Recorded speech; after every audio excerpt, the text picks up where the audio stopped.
them and the Yorubas. Number 12. The states in Nigeria that share boundaries with other countries are Lagos State, Ogun State, Oyo State, Kwara State, Niger State, Kebbi, Sokoto State, Zamfara State, Katsina State, Jigawa State, Yobe State, and Borno and Cross River State. But we find out that the Nigerian Customs Service only mount pressure on 5 states. These 5 states are Lagos, Idi-Iroko border and Seme border, Ogun, Shaki in Oyo State, Chikanda border in Kwara State, and Cross River State. If you are observant, you will understand that from the day Buhari became the president of Nigeria to date, it is the border of the aforementioned states that goods are being seized. The only exception was when Buhari was not in the country. The customs begin to seize some things in some northern states. But when President Muhammadu Buhari was on seat, the pressure of seizure of properties is mounted on these 5 states, 5 states borders, the borders that belong to these 5 states. It seems as if the only assignments of the custom men are meant for the southerners and not for the northerners. I mean, when I'm talking of the north, I mean the northeastern part of Nigeria. The Hausas and the Fulanis believe that the Yorubas and the Igbos are fools. That's their belief. If I'm talking of the Hausas, I mean the Hausas from the northeastern part of Nigeria. They want to enslave the Southerners by making us poor. Workers are not paid. Some states have resorted to have salary policy, salary arrears, to the tune of 1 year. Price of goods and services have increased as high as 300%. Muhammadu Buhari has made the Hausas and the Fulanis to believe that they are the real owners of Nigeria. So he impoverished other tribes in favor of the Hausas and the Fulanis. He knows that poor people have no say in Nigeria's system of government in practice.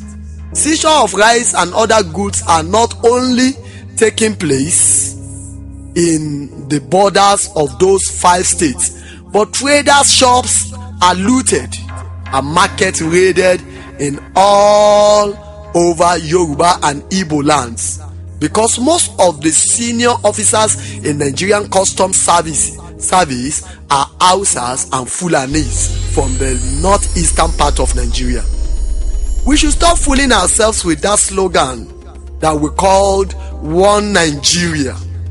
Even a small child knows today that this thing called One Nigeria is a fraud, is a deceit, is a 419 something, because we are being oppressed beyond measure.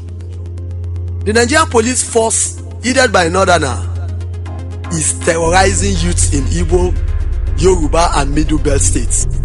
These youths cannot walk freely on the streets as the policemen have labeled them as Yahoo boys and Yahoo girls. They will arrest them and put them in detention until they pay reasonable amount of money. We discovered that the police is not doing the same to the Hausa Fulanis from the northeastern parts of Nigeria. They are not doing it to their youths. It's only our youths in the Yoruba and the Igbo and the Middle Belt land that are being harassed. The federal government should look into this before things will go out of hands. No tribe is a slave to another in Nigeria. enough of all these kinds of one-sided embarrassment, or better put, persecution. We are tired of this anti-corruption jamboree. If Muhammadu Buhari, our president, cannot account for the monies he attested to as being retrieved from looters within the past 2 years, he should resign. We should not be deceived by Buhari's kangaroo anti-corruption noise. The federal government should face the real issue that affects the common man in Nigeria: hunger, poverty, destitution, insecurity, religious bigotry, tribal preferences by the government, joblessness, etc. Cost of living in northern part of Nigeria is not as high as that of the southerners. Go and check what I'm saying. The amount of rice in the northern part of Nigeria is not the amount of rice in the southern part. The amount of beans in the northeastern part of Nigeria is not the same in the southern and the eastern part of Nigeria.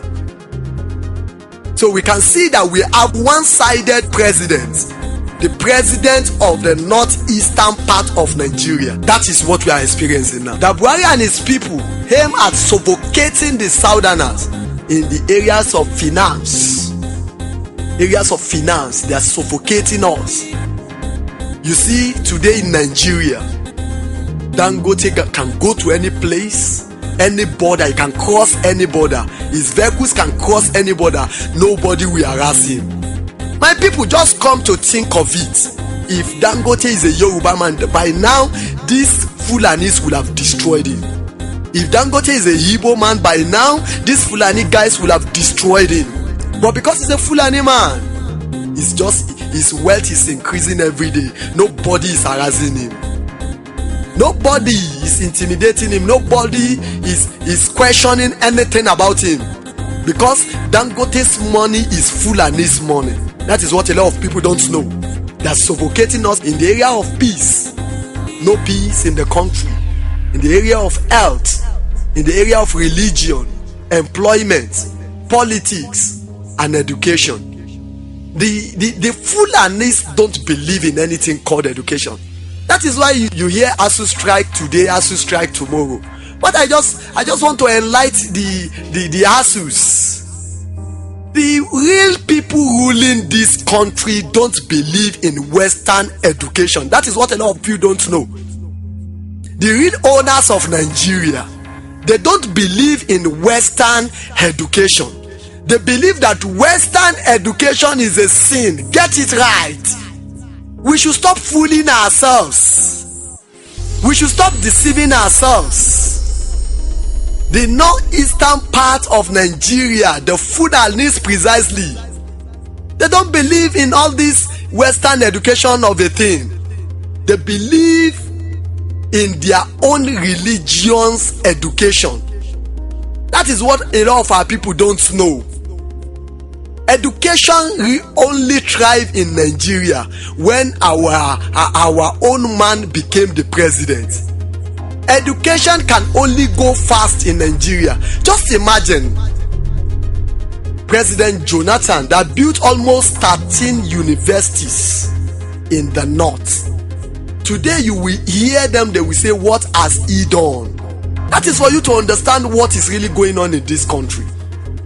So we should stop fooling ourselves, we should stop deceiving ourselves. And also, in the area of politics, let me take for instance the issue between Alimadu Sheriff and McCarthy. Many people were deceived by this jamboree. What is happening between these two guys? It is a division of born to rule agenda. Their vision, both of them are working towards the same goal.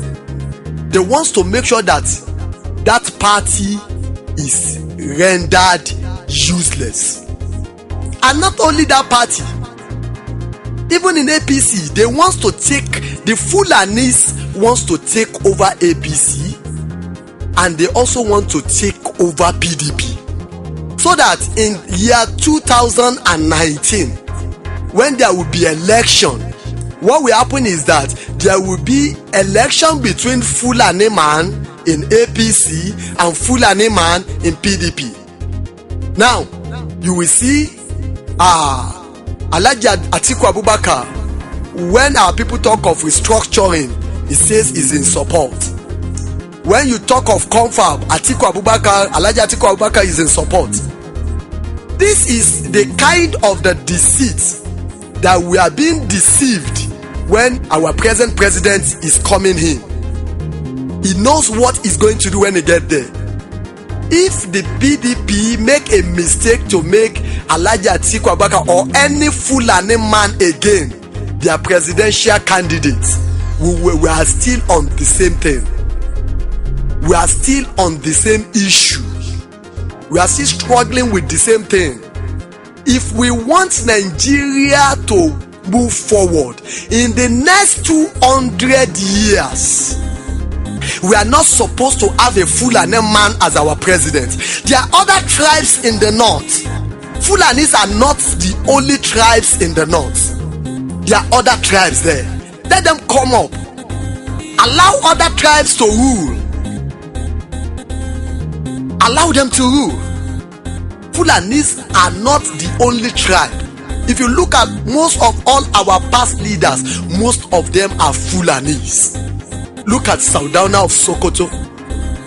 Sardauna of Sokoto is a commander of 241 Race Battalion, Kaduna. Sardauna of Sokoto. In Igbo land and in Hausa land, we don't have any king that is brigadier general, commander.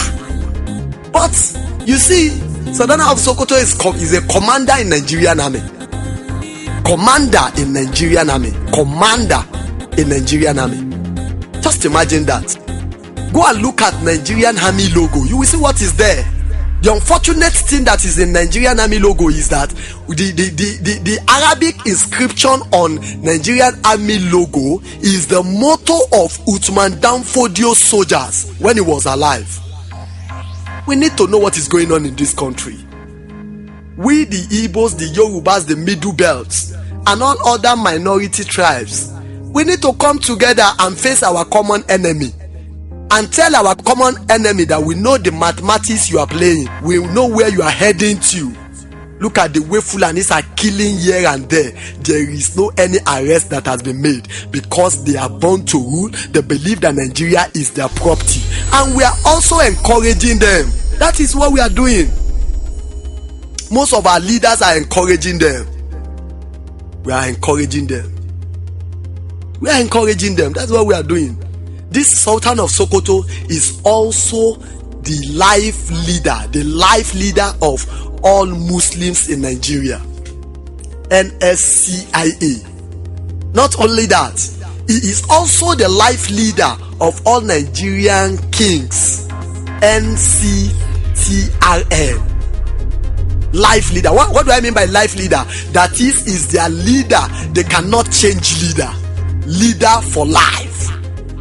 The leader of the Muslims for life is a Fulani man. The leaders of all our kings in Nigeria for life is a Fulani man. Other tribes, we need to sit down and think, especially those that are still supporting the Fulani agenda, be it directly or indirectly, that are not Fulani. You are only destroying yourself and your future. It will be good for us to know what we are doing. I can remember a song we used to sing when I'm still an Almajiri boy then. Daya jama'a za mu je tabukar birnin gaba, ko mu dawo ko kar mu dawo, ba za mu bar wahala gaba ba. What's the meaning of this song? The meaning of this song is, my people, we are going to the cities that is ahead of us. If we are back from this war, that's okay. If we are not back, that is okay. One thing that is sure, we will not allow the infidels, that is what they call Arna, to take charge. We will not allow the infidels to control this country. And they are working towards it. They are working towards it. Another song that they used to sing when we are still in Almajiri, then that we used to sing, they used to teach us.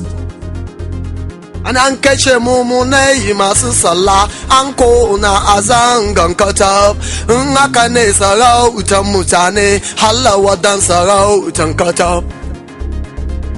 For years, donkeys of years back, there is a kind of conflict between the Kajes, the people from Sangon Kataf in Kaduna, and the Fulanis and the Hausas.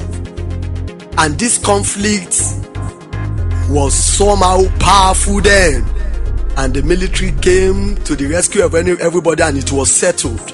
It was after that conflict, that riot, that they began to sing this song. That they killed Muslims in Sangon Kataf. That if that is how the rulership of man is, a day is coming for Sangon Kataf. And today we all know what is happening in southern Kaduna. We all know what is going on there. Look at, since I was young that they have been singing this song, up till now they are still retaliating against these people in Sangon Kataf, in southern Kaduna. That is why we need to unite in this country and know where we are heading to. If we don't unite, these people will destroy us one by one, and they will use us, because they used to call us useful idiots. Useful idiots. And one of the tactics they use is deceit tactics. I remember they used to teach us then that you cannot overcome your enemy when you are telling your enemy the truth. That you deceive your enemy to overcome your enemy. That is why we need to come to our senses in Nigeria. If we really love this country and we want to save this country, we need to come together and let the common enemy we have know that we are not their slave, that we are in our father's land, that Nigeria does not belong to the Fulani alone. If we cannot do this and we are still playing politics, we are still playing, we are still deceiving ourselves, we are still looking for a way to please them, I'm telling you, the future of our children is at stake. The future of our children is at stake. That's why we need to come to our senses and put things in order. We need to put things in order. We need to put things in order. My former name when I was Almajiri is Shehu Usman Dambalagojia. Shehu Usman Dambalagojia. But I thank God. But now I know the truth. And I thank God that the truth is setting me free. God bless you. God bless Nigeria.